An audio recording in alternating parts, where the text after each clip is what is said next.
Thank you for staying with us. Now, this is a biggie. As I always say, so Nigerians spend between $1.2 billion and $1.6 billion on medical tourism every year. Pause. Oh. Did you say dollars or is there a wrong sign? Or? Dollars. Not naira. Maybe Zimbabwean dollars. I mean, could it be? One and the same thing. Not quite. Dollars, as in American dollars. What? And that is a huge drain on dollars that we don't have. So how can we begin to reverse this? Okay, COVID came along and showed the soft underbelly of our health sector. And like we have said many times on this program, we had hoped that COVID was a leveler. Even the rich and famous and mighty, no matter how much dollars they had, could not leave the country because the whole world was in lockdown. Even when you do have the money and you're in a critical condition, before you, the air ambulance is organized, before you are taken to the airport and you are flown to where you're going another 6 hours, you may be the late Chief Alaji so-and-so. And even when you get there, if you successfully get there, there is a high chance, we'll know from our guests, that you are going to be attended to by a Nigerian doctor. 2,000 of which leave the country yearly. I mean, let's just go. My mind is totally befuddled right now. Calm down. Totally. Calm down. Calm down. Okay. Okay. Yes. All right. Okay. Thank you. Thank you. Yes. Thank you. Thank you. Okay. I am now calm. At this point, I shall introduce our guests. Dr. Adetokunbo Shitabe, Chief Executive Officer, Duchess International Hospital. Thank you for coming. Thank you for having me. As well as Dr. Adedoyin Dosunmu-Ogunbi, Medical Director, Duchess International Hospital. Thank you very much for having us. Dr. Dosunmu-Ogunbi, please tell me that all these things we have just said are lies. Well, it looks like every time someone starts the conversation with "well," you're right. Precisely.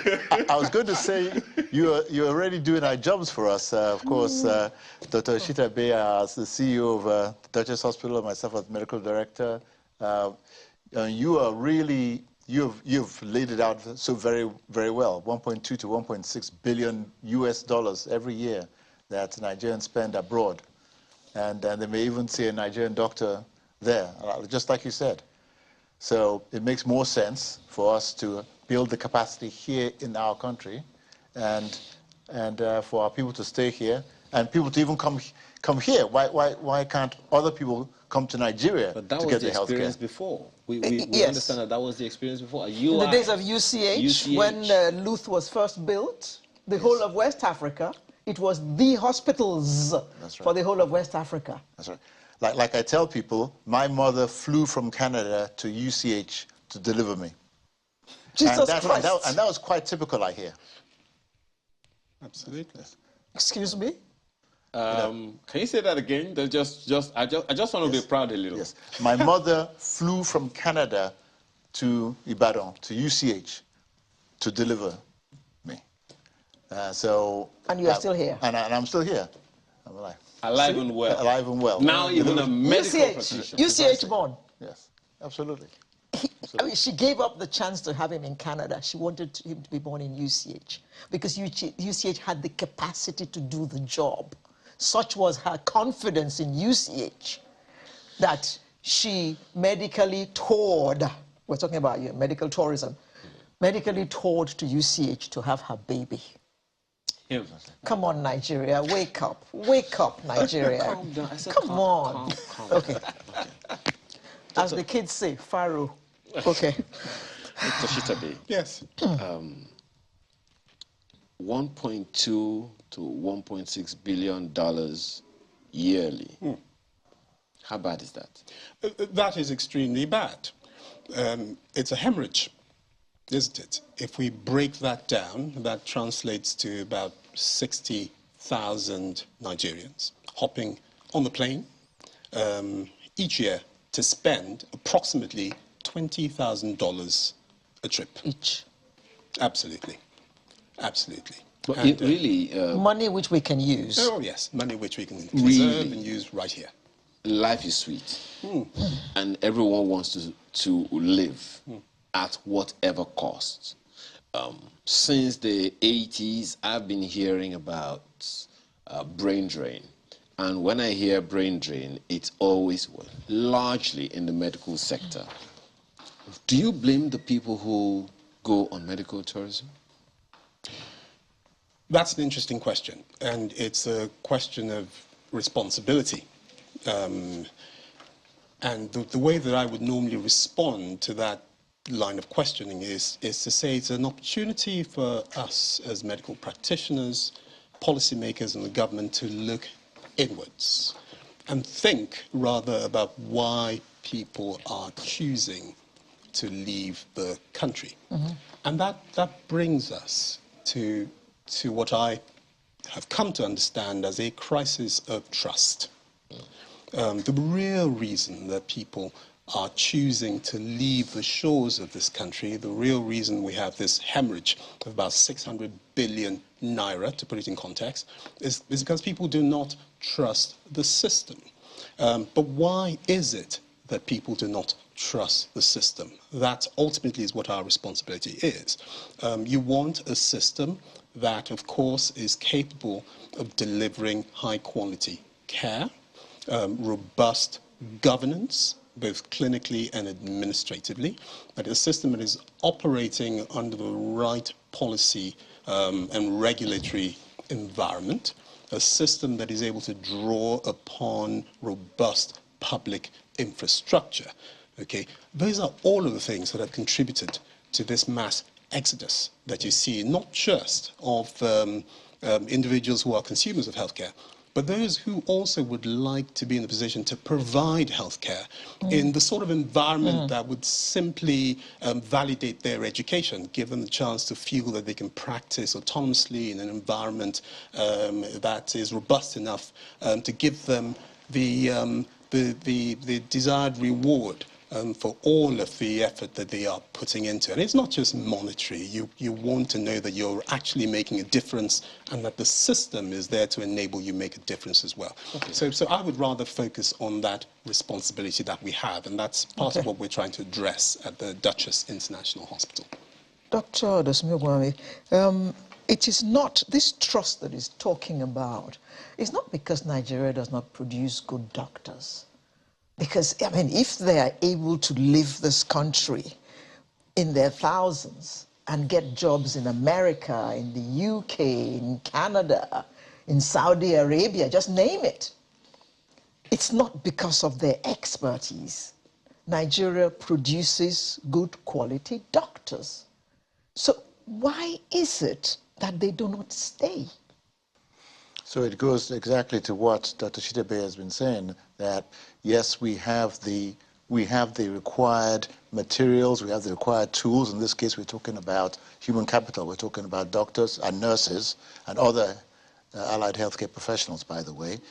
They are perfectly capable. They have the potential, but the fundamental structures are not sound. We don't have the proper governance, sometimes publicly as well as even within hospitals. So this is a responsibility of all of us, our leadership at large, leadership and leadership in the medical community. We all have a responsibility to build the required structure so that people can be optimized to perform at their highest capability. If we have the correct structures in place and it's properly funded, then people will be able to bring out their best potential, which unfortunately is what happens now when so many of our professionals leave and they go to the US, to the UK, to Europe, and there they flourish because the structures are in place that enable them to flourish. We need to build those structures here, and it needs to be funded. And in your experience, I'm sorry, in your experience, What do people mainly travel for? You're referring to patients now, right? Patients, yes, yes. Well, trust is a huge component, frankly. So they trust the governance that are in place in those countries. Even things like confidentiality can be a part of it. But well, that's Confidentiality. that can be that is something that we need to make sure as medical leaders, we in our organization, Duchess Hospital and the Reddington Group, we stress that so that people can have confidence that that their information is properly handled. So we take that very, very seriously. So that's part of the trust that we are looking to build and instill so that people can understand that they can trust us with their lives and with their information. So that's all a part of it. Okay. The question I believe Alero is asking is, what kinds of ailments or yes. procedures do people travel out for? You recently, in your hospital recently, treated the vice president. Some would probably say maybe it was just a cut in the hand, so you just give him a plaster or something that can be handled in Nigeria. No, the papers said he had knee surgery. No, actually, it was the thigh. So he had a fracture of the thigh bone, so which the major bone in his leg. So that is a major bone. So to answer your question better. Orthopedic surgery, such as the vice president underwent, and we, of course, have that capability as been. Well, that's good PR for you that the vice president was in your hospital. Absolutely. There's cardiac surgery. We're always going to settle on that question in this interview. It was obviously going to get there, but please carry on. Absolutely. So that occurred. So orthopedic surgery, and we mentioned you mentioned knee replacements. That's not what the vice president had, but we have. That's also we available. have yes, and we have so wait, performed that. My sincere apologies, yes. Dr. The question she's asking is, are these the kinds of things that people go abroad to take on? Yes. Are there situations where we can't handle this in Nigeria, you have to fly it abroad? Well, I'll be very frank. It's not that we can handle everything, and I was in the U.S. for a number of years, and especially medium-sized cities may not be able to handle everything, and you still have to refer even there, albeit still within the same country. But however, there are many things that we are able to do, which Nigerians are still traveling abroad for and don't need to. Knee replacement is an example, and there are a number of even cardiac operations which are now being done here in Nigeria. Places like Lagos and Abuja especially, and even I believe in, out east too. There are some places where we are able to perform, open heart surgery, and so we are building capacity here. It is a work in progress, but it is occurring. Now, talking about capacity, yes. Well, you're going to go there. But we have gone there ahead of you. Yes. So let's. No, I wasn't going to go there. Oh, okay. But we're always going to be pushed there. No. I mean, it's a natural question. I wouldn't be a journalist if I didn't ask you that question, would I? Yes, absolutely. Okay, so I totally sympathize. Thank you very much for your sympathy. Now, the reason I asked that question is, we can't talk about medical tourism without affordability. Absolutely. God, 1.2 to 1.6 billion dollars. You don't pick it on the streets. No. So you have to have the means. You broke it down the other time, $20,000. Absolutely. I'm trying to do a math in my head now. I can't because I failed maths in secondary school. But you're in good company. Oh, thank you. So no, you couldn't have, and you did medicine. No, not me. But, but you're still in good company. Okay. So $20,000 to go out of the country for something that could be done in country would be cheaper, far less risk, and all of those things. So I'm just wondering, what would you be saying to those who can afford to travel but have probably not even scarred the nation. Well, I know you're here because of your company, but everyone may not. I mean, you will be overwhelmed if everyone who needed your services came to you. But some haven't even scarred the nation enough to check whether or not these things are possible in country. Absolutely. Okay, so I would respond to that question by picking up on the response to your last question. We know, of course, that about 60% of the medical tourism is in search of chronic disease, so diabetes care, cancer, dialysis, major things like that. But people are also in search of more minor things, lumps and bumps, okay, things that ought even to be taken care of in primary care and perhaps even in secondary care. So that's what makes up that. My apologies. Yes. So for primary care that the local government could take care of, people traveling They're abroad? getting on a plane? Well, I mean, people are leaving to do all sorts of things abroad, but I think the real issue is in responding to the heart of your question, coming back again to the question of trust. They haven't even scoured the nation, yes, because there is a public perception that there just isn't the service there to be had, and that is the truth. So people are leaving to have things done abroad that can be taken care of in this country. And at this point, I must put my hand up and say, well, we have lots of really good hospitals up and down the country. Plenty of very good facilities, plenty of very good doctors, not just the Duchess Hospital. In any case, you know, this country will need at least 20, if not 50 Duchess hospitals. So it really has to be about collaboration. One hospital cannot take care of it. So it really is about raising the game, making sure that the system is properly funded. For example, the sort of funding help that we received from the Central Bank and the Bank of Industry has enabled us not just to be in a position to offer these services, but also, to speak to your last point, to offer them at an affordable price. Okay, so at the Duchess Hospital, we speak in terms of access to affordable world-class healthcare.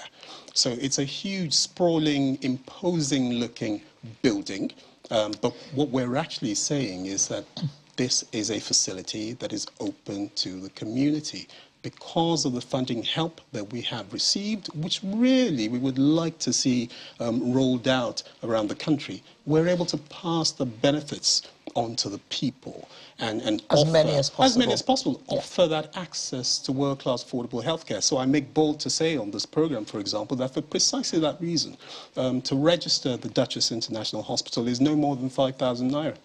To see a doctor is no more than 5,000 naira. What about consultation? Consultation, yeah, absolutely. I just said it, no more than 5,000 naira. Okay, to see a family physician. We know, of course, I'm a family physician myself. This is not propaganda, is it? No, it certainly isn't propaganda. It is absolutely substantiated by fact. We know, of course, that about 80% of problems in a well-structured healthcare system ought to be taken care of in primary care.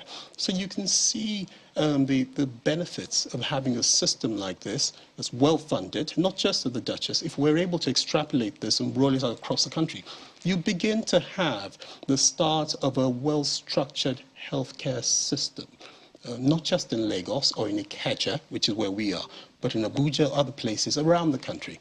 We can begin to raise the profile of healthcare in this country, and perhaps at that point, people become encouraged and they know that these services are available all over the country, and they might then be more inclined to remain in this country. And we stop hemorrhaging that 600 billion naira each year.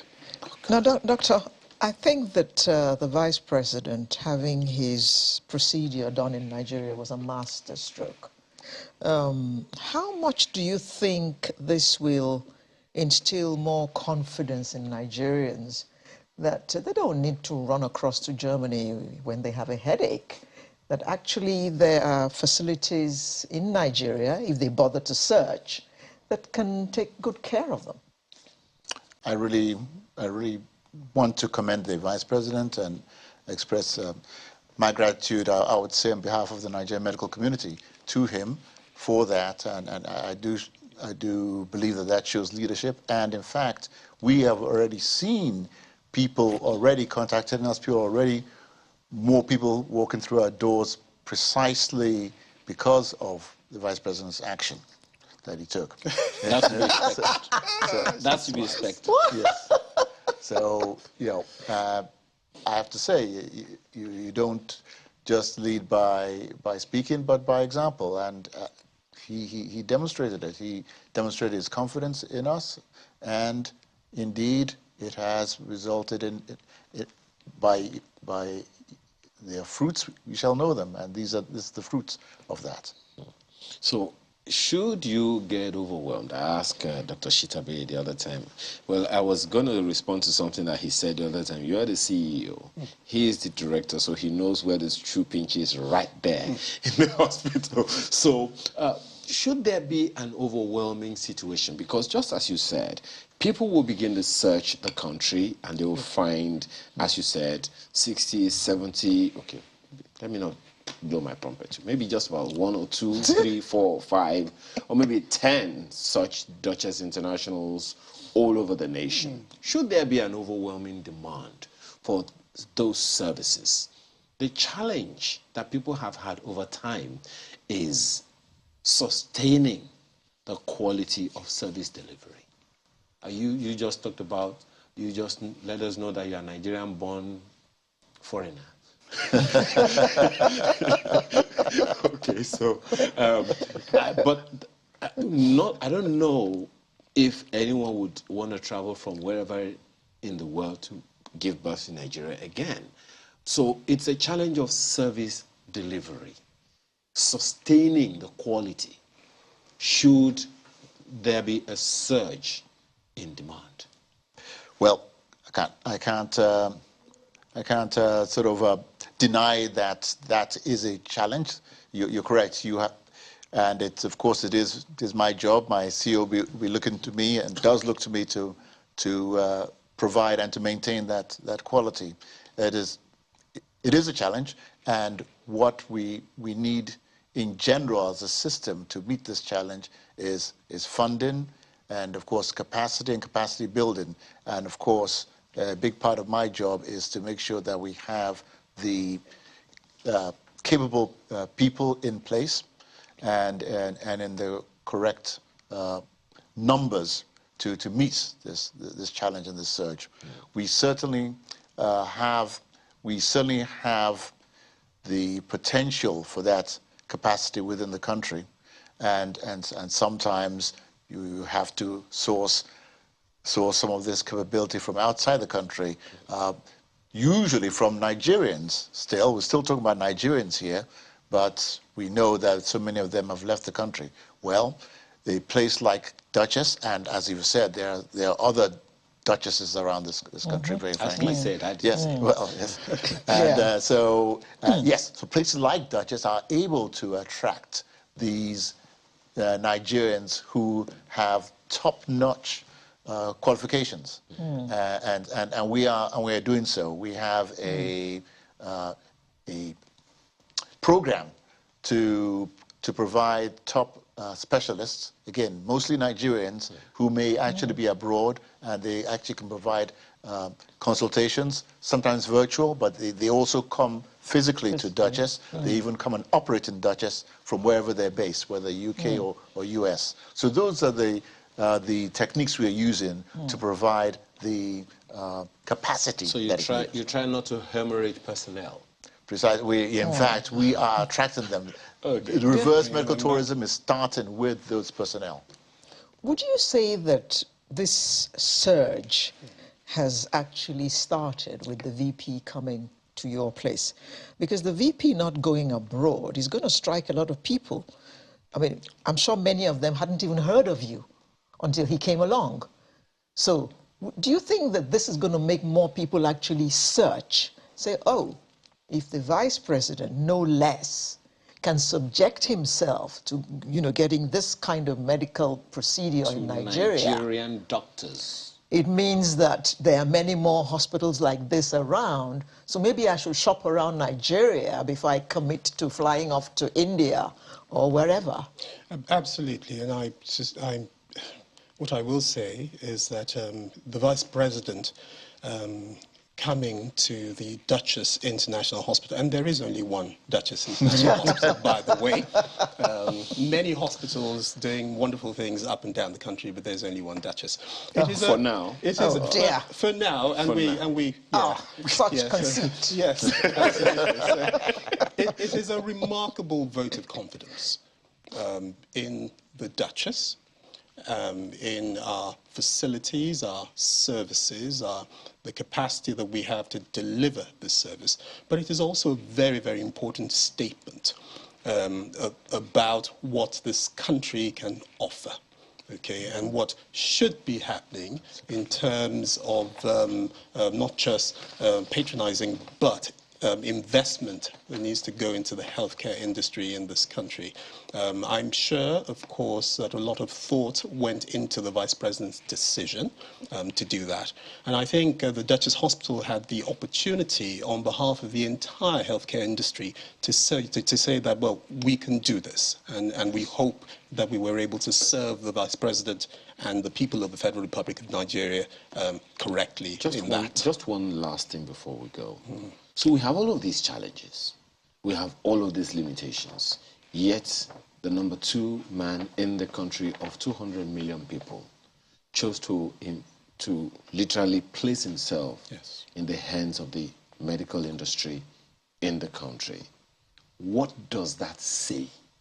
We have these challenges, but I'm still here. Absolutely. It shows very strong leadership. It says, in one stroke, I believe in you, I believe in the Duchess, and I believe in this country. Okay, and I would say long may that continue. Amen to that. And that is where we shall leave it for today, in the hope that the next we will hear is that the President himself, instead of jetting out to London every time he has a headache, will actually find one such hospital in Nigeria where he will present himself to be treated. Thank you very much, Dr. Adetokunbo Shitabe, who is Chief Executive Officer, as well as Dr. Adedoyin Dosunmu Ogunbi, who is Medical Director, both of the Duchess International Hospital. Thank you for having us. Thank you very much. The hospital which has now become very famous for having treated the Vice President of Nigeria.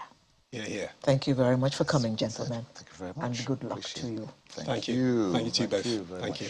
Sunrise will see you in just a moment. Do stay with us.